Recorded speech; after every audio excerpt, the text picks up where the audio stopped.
If you're building AI apps or agents and want everything in one place, models, prompts, evaluation, and deployments, right inside your editor, this video is for you. Today, we'll get started with Foundry Toolkit for Visual Studio Code and showcase how you can go from idea to a working AI application without leaving Visual Studio Code. Microsoft Foundry is the unified AI platform for building, grounding, evaluating, deploying, and governing AI applications and agents at scale, available through a web-based portal as well as an SDK that integrate into the developer workflows.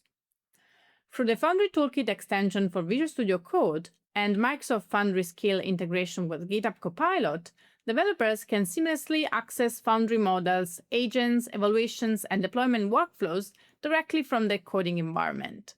They can also leverage GitHub Copilot as an AI-powered assistant to manage Foundry resources and apps without leaving Visual Studio Code. Foundry Toolkit is a Visual Studio Code extension designed to help developers build, test, and deploy AI applications using generative AI models. It brings your entire AI workflow into one place, from model discovery and experimentation to agent development and deployment. With Foundry Toolkit, you can explore models using the model catalog with access to models from Microsoft Foundry, OpenAI, Hugging Face, and more. You can test prompts interactively in the playground. You can build AI agent via a low-code approach or a fast-code approach. You can debug, visualize, and iterate on agents using the Agent Inspector. You can evaluate models with built-in metrics. You can customize models for fine-tuning. And you can deploy solutions to production and monitor performance, all from Visual Studio Code. So instead of switching between multiple tools, everything happens in one integrated experience. Let's get started in Visual Studio Code. Let's start with the extensions panel. And let's search for Foundry Toolkit.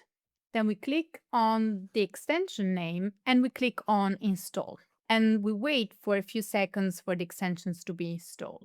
Once it's installed, we can find Foundry Toolkit among the list of installed extensions. And this is the Foundry Toolkit extension icon, so you get familiar with it.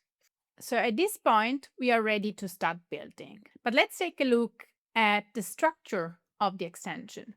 We have three sections. The first section is the My Resources sections that contain the resources available to you. So here you have your recent agents, so you can access the agents you recently built with Foundry Toolkit very easily. You have local resources, so local models, agents, and tools available on your local machine. You have Microsoft Foundry resources, which are basically resources you import from the cloud, from Azure. And you have connected resources, which are resources from external providers, such as, for example, GitHub hosted models. The second section is the developer tools. And this section includes the tools used to build and deploy AI applications. In the Discover subsection, you have the model catalog, where you can explore models from multiple providers, such as OpenAI, Anthropic, Google, Microsoft, Olama, GitHub, etc. You have the tool catalog, where you can browse and manage tools or even create your toolbox, so a centralized collection of tools exposed via MCP. Then under the build section, you have the create agent feature that allows you to create an agent via low code or pro code approach. You have the agent inspector that enables you to debug and visualize agent behavior. You can deploy your local agent to Microsoft Foundry using the Foundry Toolkit UI here. You can create and manage your hosted agent and test them in this hosted agent playground. You can test your models and iterate over prompts in the model playground. You can convert, optimize, and evaluate models locally, and you can run fine-tuning jobs using custom dataset locally or in the cloud. The last subsection is about monitoring. So you can analyze runtime behavior and performance with tracing. You can compare outputs against ground truth using evaluation metrics. And you can use model profiling to diagnose CPU, GPU, and NPU usage and analyze Windows ML events. Finally, you have the feedback section where you can access documentation, get support, and access feedback channels. From here, at any point, you can also use GitHub Copilot to assist you throughout your development workflow. For example, here we get a suggested prompt to quick start with the Foundry Toolkit. This uses the Microsoft Foundry Toolkit skill to guide you through the agent development workflow by grounding the responses on validated data sources. And you don't need to install anything else in addition to the Foundry Toolkit extension to get this Foundry skill in GitHub Copilot. So once you get the extension, you also get the Foundry skill in GitHub Copilot. Now, this process will ask for some follow-up questions. The first one is, where are you starting from? So let's imagine that I need to set up my Microsoft Foundry environment. So I need to create a Microsoft Foundry project in my Azure subscription. Then I get a second question about, what do you have already? And I have an Azure account already. So I will click on, I have an Azure subscription, but I need to create a Foundry project inside my existing setup.